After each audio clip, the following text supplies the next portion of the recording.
Hello students, तो आपका स्वागत है गेट एकेडमी में। और आज हम देखेंगे डेली डोज ऑफ हाइड्रोलॉजी में एक और कॉन्सेप्ट। इस बार हम देखेंगे यूनिट हाइड्रोग्राफ का कॉन्सेप्ट। ठीक है, यूनिट हाइड्रोग्राफ क्या होता है, यूनिट हाइड्रोग्राफ। ठीक है, और इससे जुड़े दो एजम्पशंस। ठीक है, वो ये इंपॉर्टेंट है काफी। एजम्पशन आपको कई बार डायरेक्ट पूछ लेता है ना, कई बार डायरेक्ट पूछ लेता है, कई बार आप इसको न्यूमेरिकल में यूज करते हो। ठीक है, तो पहली बात तो यूनिट हाइड्रोग्राफ क्या है।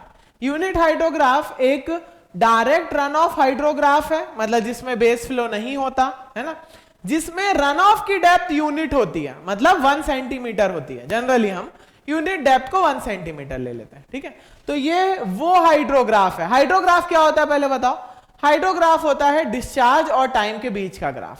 ठीक है, और अगर मेरा किसी बारिश के कारण मेरा 1 सेंटीमीटर रन ऑफ प्रोड्यूस हुआ, ठीक है, मतलब सतह पे 1 सेंटीमीटर पानी बह रहा है, 1 सेंटीमीटर डेप्थ का पानी पूरे कैचमेंट एरिया में बह रहा है, तो जो टाइम के साथ डिस्चार्ज की वैल्यू मुझे मिलेंगी वो यूनिट हाइड्रोग्राफ होता है। ठीक है, अब देखो इसके दो इंपॉर्टेंट एजम्पशंस होते हैं। ठीक है, दो एजम्पशन, वैसे तो 5 एजम्पशन होते हैं, है ना, लेकिन दो इंपॉर्टेंट एजम्पशन है। बाकी के 3 एजम्पशंस तो ये होते हैं कि एक होता है कि बारिश यूनिफॉर्म रेट से हो रही थी पूरे ड्यूरेशन में। अगर 2 घंटे का यूनिट हाइड्रोग्राफ है तो 2 घंटे बारिश यूनिफॉर्म रेट से हो रही थी। ठीक है, और बारिश का रेट क्या होगा बताओ। अगर मैंने बोला कि 2 घंटे का यूनिट हाइड्रोग्राफ है, जैसे हम ऐसे बोलते हैं ना कि 2 आवर का यूनिट हाइड्रोग्राफ है, तो मतलब क्या 2 घंटे की बारिश हुई है जिसमें रन ऑफ कितना आया है, जिसमें रन ऑफ आया है 1 सेंटीमीटर। ड्यूरेशन क्या था, ड्यूरेशन था 2 आवर। और मैंने एक अजम्पशन क्या ले दिया, मैंने एक अजम्पशन ये ले लिया कि बारिश यूनिफॉर्म रेट से हो रही है। तो आप बता पाओगे कि बारिश की इंटेंसिटी क्या थी, या बारिश की नहीं, क्योंकि आप इन्फिल्ट्रेशन नहीं जानते, आप इफेक्टिव रेनफॉल की इंटेंसिटी बता सकते हो। ठीक है, इफेक्टिव रेनफॉल मतलब रन ऑफ। ठीक है, चलिए, एक हो गया कि आपकी बारिश सेम इंटेंसिटी से हो।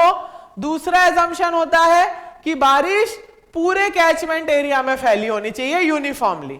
तीसरा होता है कि यूनिट हाइड्रोग्राफ 2 किलोमीटर स्क्वायर से 5000 किलोमीटर स्क्वायर तक के कैचमेंट एरिया के लिए बनाया जाता है। ठीक है, ये 3 अदर एजम्पशन हो गए। दो इंपॉर्टेंट एजम्पशन क्या है, एक है टाइम इनवेरिएंस, एक कहलाता है टाइम इनवेरिएंस। टाइम इनवेरिएंस मतलब क्या, टाइम इनवेरिएंस मतलब टाइम के साथ वेरी नहीं करेगा। क्या नहीं करेगा टाइम के साथ वेरी, तो समझेंगे। ठीक है, जैसे मान लो एक कोई बारिश हुई। ठीक है, एक कोई बारिश हुई। कौन सी बारिश हुई भाई, एक कोई बारिश हुई। ठीक है, चलो ये बारिश कितने बजे हुई, ये बारिश मान लेते हैं कि ये 2 PM से 4 PM हुई। ठीक है, मतलब 2 आवर की बारिश है। ठीक है, और इस 2 आवर की बारिश का अगर मैंने 2 आवर का यूनिट हाइड्रोग्राफ बनाया, ठीक है, तो मुझे मान लो कि ये 2 आवर का यूनिट हाइड्रोग्राफ मुझे ऐसा कुछ मिला। ठीक है, ये मुझे मिला 2 आवर की यूनिट हाइड्रोग्राफ का। ठीक है, अब टाइम के साथ क्या वेरी नहीं करता, मान लो ये किसी कैचमेंट ए में बना था। ठीक है, ये किसी कैचमेंट ए के लिए बना था। ठीक है ना। अब इसी कैचमेंट ए में एक और बारिश हो गई, और इस बार टाइम क्या था, इस बार टाइम था मान लो रात के 10 बजे थे, है ना, या रात के 9 बजे थे मान लो। ठीक है, 9 PM से 11 PM। ठीक है, ड्यूरेशन चेंज नहीं होना चाहिए, ये इंपॉर्टेंट है।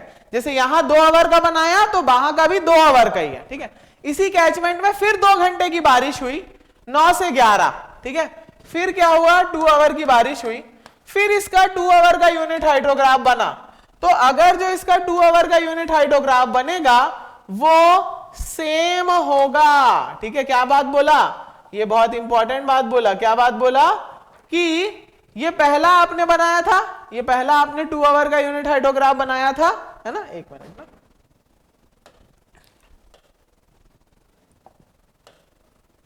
ये आपने 2 से 4 की बारिश हुई थी तो 1 यूनिट हाइड्रोग्राफ बनाया था। ठीक है, तो आपको ये ऑर्डिनेट्स मिले। ठीक है, फिर उसी दिन या अगले दिन या 4-5 दिन या 1 महीने बाद रात को बारिश हुई 9 से 11।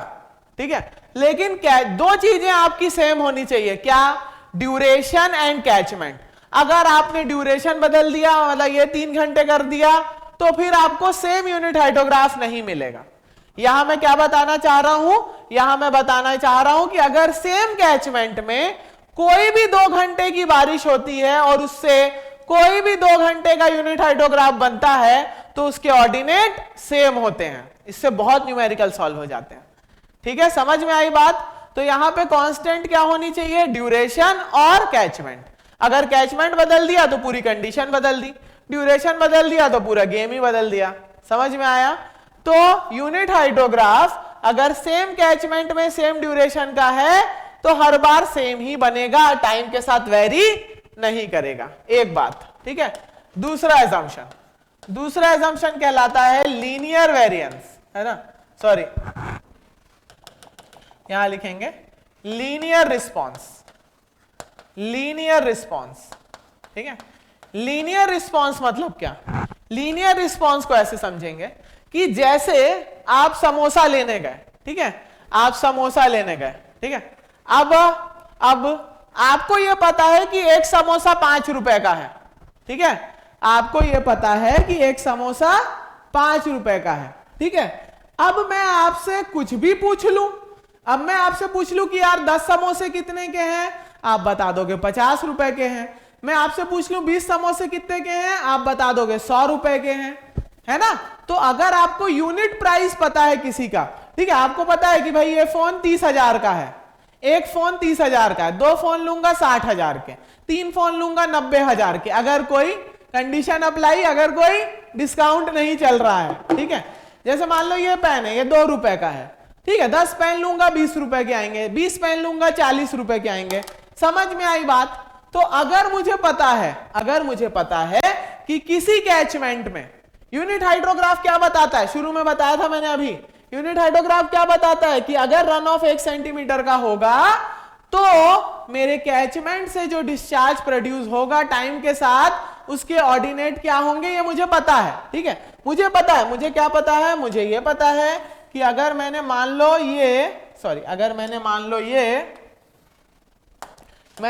लो एक 2 आवर का यूनिट हाइड्रोग्राफ बनाया है, ठीक है ना, ये क्या है? ये है 2 आवर का यूनिट हाइड्रोग्राफ, ठीक है। और मान लो इसका पीक जो है, इसका पीक है 30 मीटर क्यूब पर सेकेंड, ठीक है, ये इसका पीक डिस्चार्ज है। अब अगर मैं आपसे पूछूं कि यार यहां पे इसी कैचमेंट में अगर रन ऑफ डेप्थ 2 सेंटीमीटर होती है, ठीक है, तो उसका पीक डिस्चार्ज क्या होगा? मैंने क्या बोला? मैंने बोला कि यहां पे मेरे पास यूनिट प्राइस है, मेरे पास यूनिट प्राइस। अगर आपके पास यूनिट हाइड्रोग्राफ है ना, तो यही समझ लो कि आपके पास समोसे का रेट है ना? फिर आप जितने समोसे खरीदोगे उतना आपको प्राइस पता रहेगा, है ना? इसलिए यूनिट हाइड्रोग्राफ बहुत इंपॉर्टेंट होता है, ठीक है। यूनिट हाइड्रोग्राफ आपको पता है कि भाई 1 सेंटीमीटर डेप्थ का अगर रन ऑफ प्रोड्यूस होगा तो ये ऑर्डिनेट्स मिलेंगे, पीक मिलेगा मुझे 30 मीटर क्यूब पर सेकंड का, मान लो, ठीक है।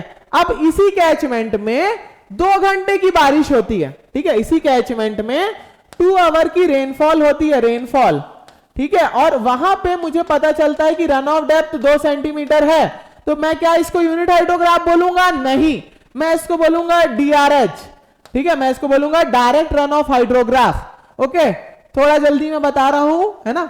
बाकी आप अगर इसको डिटेल में पढ़ना चाहते हो, है ना, और ऐसे ही सारे कॉन्सेप्ट डिटेल में पढ़ना चाहते हो, तो आप ज्वाइन कर सकते हो हमारा प्रतिज्ञा बैच, जो स्टार्ट हो रहा है कल, मतलब 26 में से, ठीक है। तो अभी देखते हैं कि अगर रन ऑफ डेप्थ 2 सेंटीमीटर है ना, तो ये DRH हो गया, तब ये यूनिट हाइड्रोग्राफ नहीं होगा, क्योंकि यूनिट हाइड्रोग्राफ में कंडीशन क्या है? रन ऑफ डेप्थ 1 सेंटीमीटर होनी चाहिए। अब अगर आपसे पूछ दे कि इसकी रन ऑफ डेप्थ 2 सेंटीमीटर है, तो इस DRH का पीक क्या होगा? तो वही बात है ना कि अगर एक समोसा 30 का है तो 2 समोसे कितने के होंगे? 60 के होंगे ना यार, है ना? तो वैसे ही मैं बोलूंगा कि अगर ये 2 घंटे की बारिश होगी और इसका ये DRH बनेगा, तो इसका पीक क्या होगा? इसका पीक होगा 60 मीटर क्यूब पर सेकेंड। ये लीनियर रिस्पॉन्स है। अगर मैं बोलता कि रन ऑफ डेप्थ 4 सेंटीमीटर है, बताओ पीक क्या होगा? 120 मीटर क्यूब पर second. Run of depth 3 centimetre है, पीक क्या होगा? 90 मीटर क्यूब पर second. Run of depth 4.5 centimetre है, पीक क्या होगा? रन ऑफ डेप्थ 4.5 सेंटीमीटर है, पीक क्या होगा? 135 मीटर क्यूब पर सेकेंड। मल्टीप्लाई करना है बस इससे। एक समोसे का रेट पता चल गया है, आप जितने समोसे खा लो उतना प्राइस बता देंगे।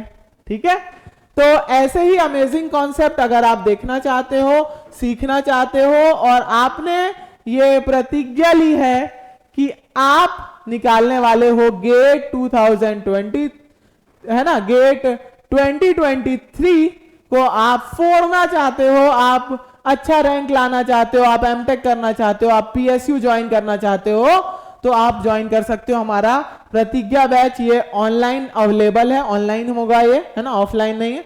जो लोग ऑफलाइन में इंटरेस्टेड हैं वो लोग भी बात कर सकते हैं मेरे से, है ना। मेरा नंबर है 78। अगर आप भिलाई आके पढ़ाई करना चाहते हो, ये तो गजब की बात है फिर, है ना। अगर आप भिलाई आके पढ़ाई करना चाहते हो तो आप कांटेक्ट कर सकते हो, है ना। हमारा नया ऑफलाइन बैच भी स्टार्ट होने वाला है 10 जून से, तो वो भी आपके लिए एक बहुत अच्छी अपॉर्चुनिटी होगी।